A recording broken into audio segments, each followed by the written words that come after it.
Why the waterfall? Well, cools the water because of rapid expansion. Also to see if the system is working properly at a glance. If it's not, it could be the pump strainer, the skimmer, or it could be the filters. Going to get into how to cool your pool even more and how I found out how to do this.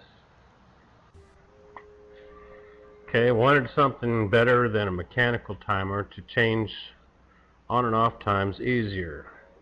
I traveled at the time, so I needed to turn it off in case something went wrong.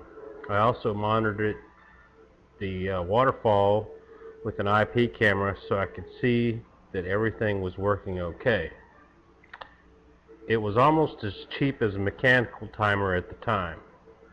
The only time I had to shut it down was during the fall due to too many leaves falling. So here we'll see it come on.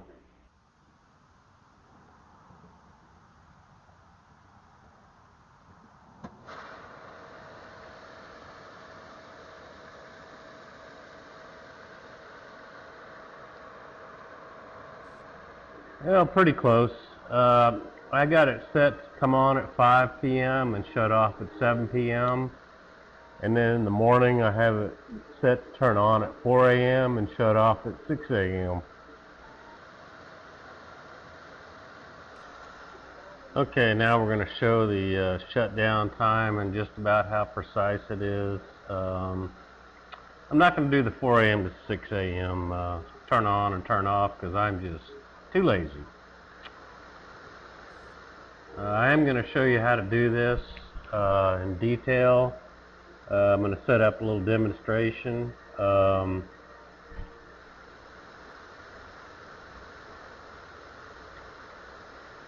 It's easier and cheaper now with the new technology. You can program and turn it on and off with your smartphone or from any computer with the internet. Now here we're going to watch it shut off, and you can hear it shut off too.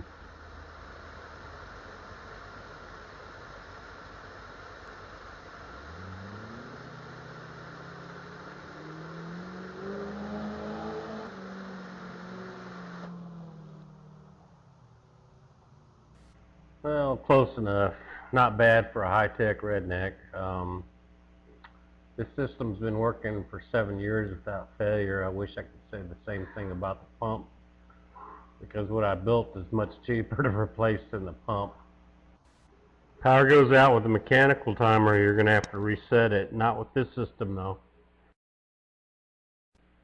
Okay, let's talk about the guts of the system. Here we have an ecobee plug.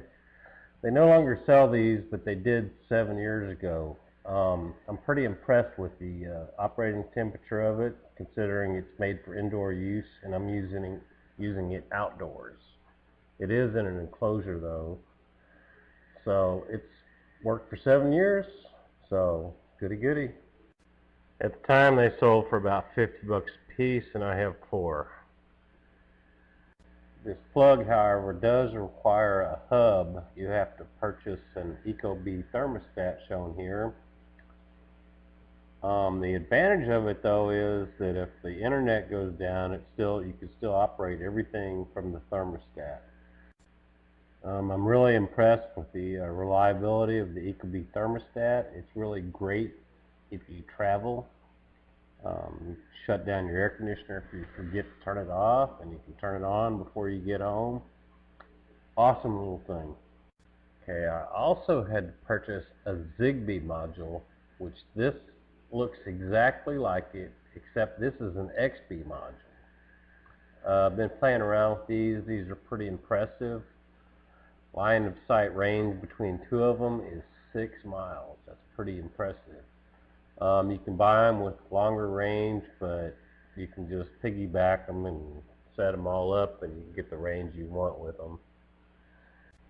Okay, the Zigbee module has the same frequency as your router does, whereas the XBee has its own frequency.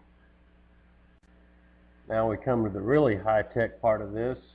We got a little pigtail. You can basically just cut a cord off a lamp or anything. the amperage requirement is really low to engage the contactor that I'm going to attach this to. The cord you use doesn't have to be this long, of course. This is just for demo. I didn't want to cut it short because I'm using it for something else right now. The actual cord I'm using is about 5 inches long. Just cut it to whatever you need. Okay, here's the contactor I used. You'll notice it's not just a dual pole contactor. It's a three-phase contactor. I just used two legs off of it. I used L1 and L2 and T1 and T2. It has to have a 120 volt coil on it.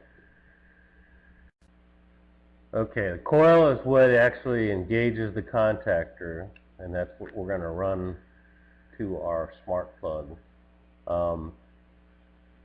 Very, very low amperage requirement, about less than 1 amp. Most spark plugs are rated for 15 amps, so we're well within limits on this part. Okay, this was 11 bucks online, so I bought two. This is the spare. The original is still working for 7 years. Goody goody. The 220 contact ratings for this contactor is 20 amps. To size the contactor, you need to look at your full pump. I have a 2 horsepower pump. Also, you can cheat and look at your circuit breaker and size it off of that. I have a 30 amp breaker, so I don't remember how I sized this. That was 7 years ago, so it's still working. Here's a side view of the contactor. Here's the bottom view. You can mount it with screws, but I prefer the DIN route because you can pop a screwdriver in where the arrow is pointing and just pull it out for easy service. If you're removing the wires or removing the pump, it's easier to remove it from the box than it is from the pump itself. Here's my pigtail mounted to my contactor coil. That's the 120 volts coming from the plug to the coil. And you want to do a little pull test on it to make sure it's not loose, just a little tug, nothing hard. Polarity doesn't really matter in this part of it. You can put the black wire where the white wire is, or the white wire where the black wire is. It just really doesn't matter. Okay, here's my enclosure I used. It's a 10 by 10 by 4 inches deep. Picked it up at Home Depot for 15 to 25 bucks. I don't remember. It was about 7 years ago. Okay, here's my little demonstration rig. Of course, we got the black wires attached, which you got to do a pull test on just to make sure everything's good to go. Of course, the incoming wires are L1 and L2, and the outgoing wires that would be normally going to the pump would be T1 and T2. Again, I left L3 and T3 empty just because this is a three-phase contactor and I just don't need the contacts. Okay, you can see my little pigtail there, and I just ran an extension cord to the plug. I've just put a little clock off my smartphone just so you can see what time it really turns on. Okay, here you're going to just be able to hear it come on. You won't be able to see the contactor actually engage. I was thinking about attaching a little flag to it, but you'll get the idea once you see it, hear it come on. So that should be good enough.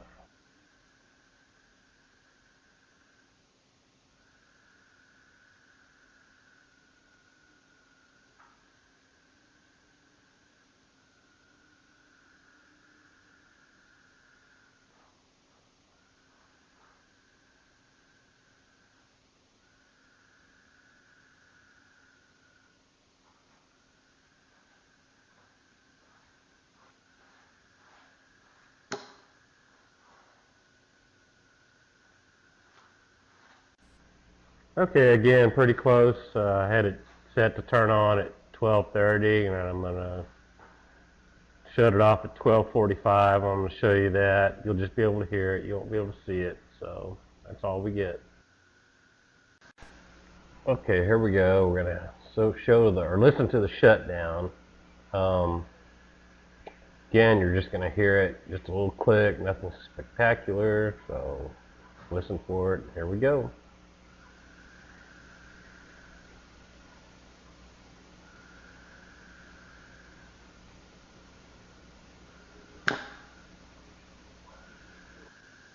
Okay, again, pretty close, but that's good enough. Okay, say the Chinese or Russians attack and just take over the internet and destroy the internet. There's nothing left. Can't program your smart plug anymore. Just go get yourself a $10 programmable timer from Walmart, like shown here, and just put it in place of your smart plug and you're good to go. You have to program it, of course. But that's it. That's all there is to it. Or you can just skip the smart plug altogether and just buy yourself a little $10 programmable timer from Walmart or whatever, and just stick it in there, and no need for a smart plug. It makes it even cheaper to do. Okay, here's another thing you can do. You can combine a smart plug and a cheap programmable plug, and you can have double redundancy. That means if they're both programmed at the same time, if you don't trust your smart plug all the way, then this is the way to go. If you're running something that's kind of expensive, this will just add as a backup. Back to cool your pool. Found because it was so easy to change the on and off times with my little rig, I found that running at the coolest times of night, I could cool it down even more. Cool front comes through, run it even longer during the coolest periods. This will also work on above ground pools, even a pond if you wish to do so. Keeping your pool cool will also help prevent evaporation, and this will really save on your water bill, especially if you live in the Houston area like I do. Running your pool pump off-peak times may also considerably save your electric bill. Some electricity companies offer free electricity during off-peak hours. Some people in the area where I live have 2 water meters at their house. One's for just the general house, and the other one's for watering the lawn and filling their pool to save on the sewer bill.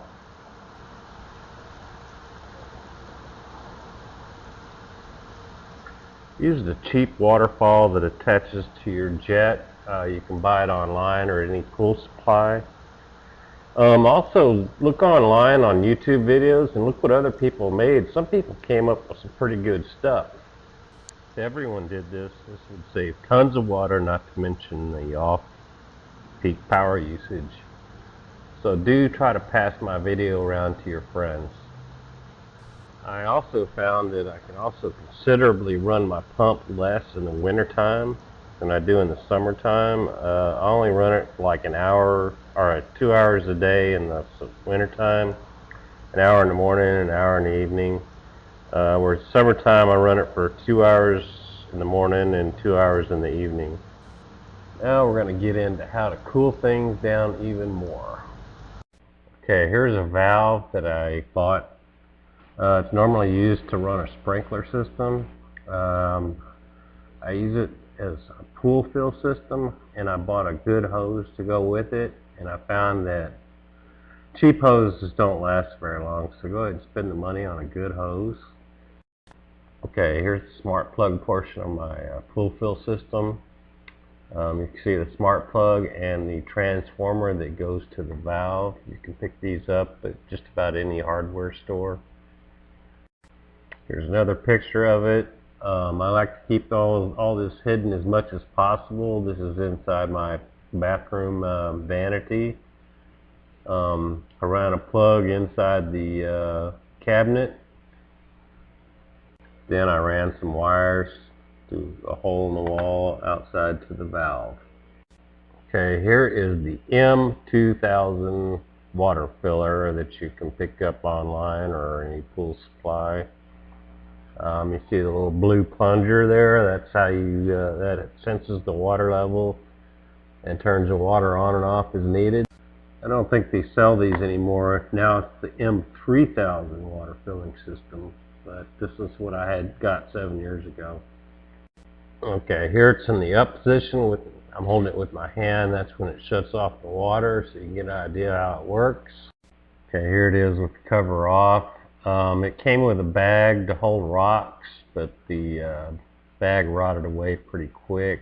I have a wrench stuck in there just to hold it level. I have this combined with the smart plug as kind of a double redundancy system in case the water just turns on and stays on, and this will stop it from flowing all day and running up my water bill. So why have a programmable pool fill system? Why go through the expense? Well, there's two reasons. One, you can fill it only at night when it's really cool, or you can watch the weather and see if it's going to rain. You also might want to do what I do, is only fill the pool when the pump's running. That way it spreads the cool water around the pool and not just stay in one place. Well, this has worked well for me, so I thought I would share it with everybody, and I hope everybody likes all this. Okay, a few more things before I wrap this up. One of the points I wanted to bring up, cooler the pool, you use less chemicals, and I also only shock my pool at night. I don't know if that helps or not, but that's just what I do. One of the things I looked into was the particle separator you can buy for your pool. This saves on the filters. I looked and found one online. It's about 400 bucks, but I haven't bought one. I was just curious if anybody did. If you could, post a comment, let me know. A couple things I was working on. I was looking at something that adds chlorine. I have a chlorinator, but it doesn't work all that great, so I was looking for something to kind of dump chlorine in the skimmer while I'm gone. I was also looking at something to extract the leaves while I'm gone. I have a pool skim, and it works pretty good. You can get it from Amazon. It works really good for scooping up the leaves before it gets to the skimmer. Another thing I was looking at also was maybe using UV light to sterilize the pool water, but I'm not sure if that kills the chlorine or not. Haven't found much online yet, so if you want to comment on that, go ahead. A big thing I was looking at doing was making my pool self-circulating, meaning that it requires no pump during the day. It would require a 4x4 by 6 foot tall footprint. That's in feet, by the way. This would be really great if you had a pond. That's going to take a little bit of time and money to come up with this, but there's a few technical hurdles I got to overcome, but I think I've got them all figured out. So that's kind of on the back burner now. Now this is about all I have, so do subscribe to my channel. I've got some other stuff I'm going to come up with for saving water and electricity. Do pass it on your friends. I hope this helps you out, and I hope you liked it, and do post comments again.